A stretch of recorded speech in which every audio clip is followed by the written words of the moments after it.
we have come together to offer America a checklist for change. Right, that's right. This is the list for all of America. And we are so focused on this list and making sure that the people across this country understand that we as Democratic women are united in getting these things done. We are a voice for the women of America. We are the voice for families of America. And we are here to fight for change.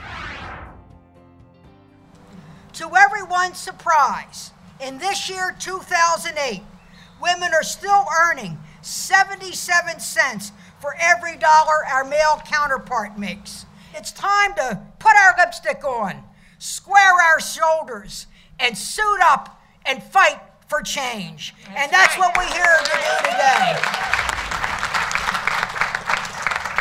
We as Democratic women understand that going hand in hand with equal pay is the fact that we need more good-paying jobs in America. Our country has lost over 3 million manufacturing jobs alone since this president has taken office. This is unacceptable. American families can't stand the continuation of the failed Bush policies. We are desperate for change, and we're going to get it. As mothers, daughters, wives, sisters, and legislators, we know that access to quality and affordable health care matters. It matters to America's working families. They want nothing more than the security that health insurance offers them. Today, access to quality and affordable health care is out of reach for millions of America's families. We believe, all of us here today believe that providing the kind of security health insurance offers is worth fighting for, and that's why it is on our checklist for change.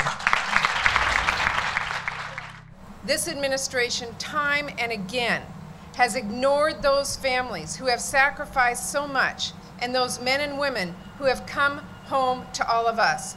You can bet that on our checklist for change, we're going to make sure that those men and women and their families that have sacrificed for us are number one when it comes to taking care of them when they come home. We want them to get jobs. We want them to get the health care they need. We want them to have the GI benefits that allow them to have their families succeed. And we are going to make sure that part of the change that America sees with this election is those veterans and their families will be number one for all of us. I have come to believe that one of the major items of any checklist for change should be restoring America's credibility in the world today. This great country has always been called a beacon of hope because people all over the world look to American justice and American human rights for inspiration.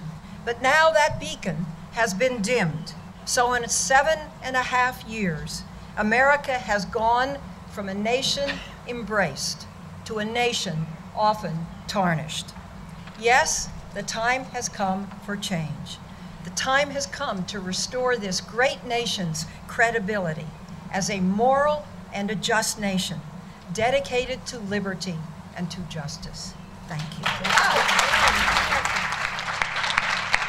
Now, for me, restoring our credibility in the world, which Senator Feinstein spoke so eloquently about, also means becoming a leader once again on an issue we have always led on until now, and that issue is the environment.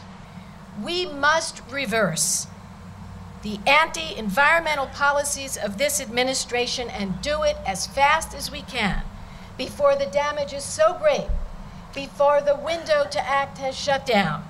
And we must work as a Senate with a new administration to bring back the health protections the American people deserve, as well as finally leading on global warming.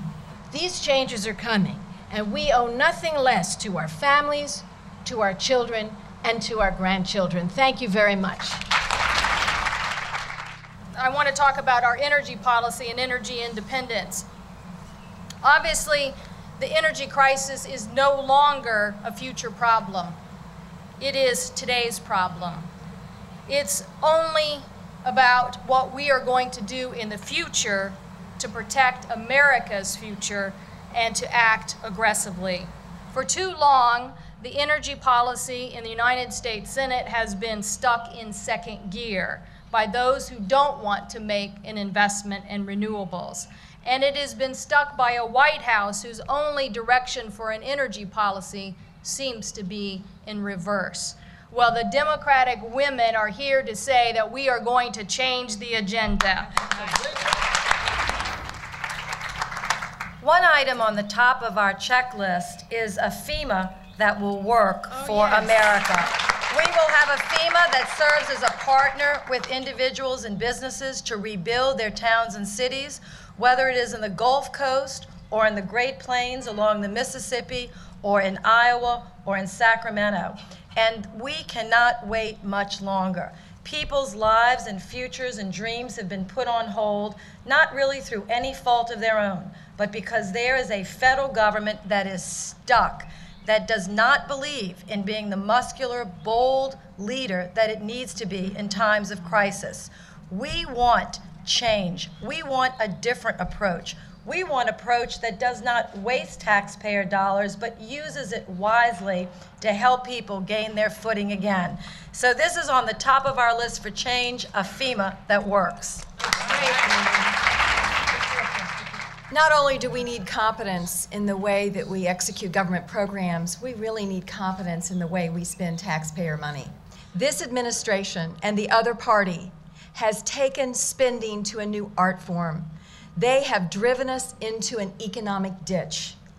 And it is imperative, as we fight for this change, that we prioritize spending taxpayer money in a disciplined way, in a way that is accountable to the hardworking people out there that earn that money and give it to their federal government. Our checklist for America ends where it begins, with the family checkbook. In the last 7 years, average middle-class families' wages have gone down $1,000, but their expenses have gone up $4,500. This means for a total lost income every year of $5,500. American families deserve an advocate for them. And we need not only change for the agenda, but we need to put a little change back in the American family's checkbook.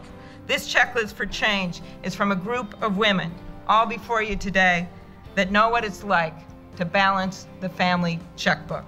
And we know it's time for a change. Thank you.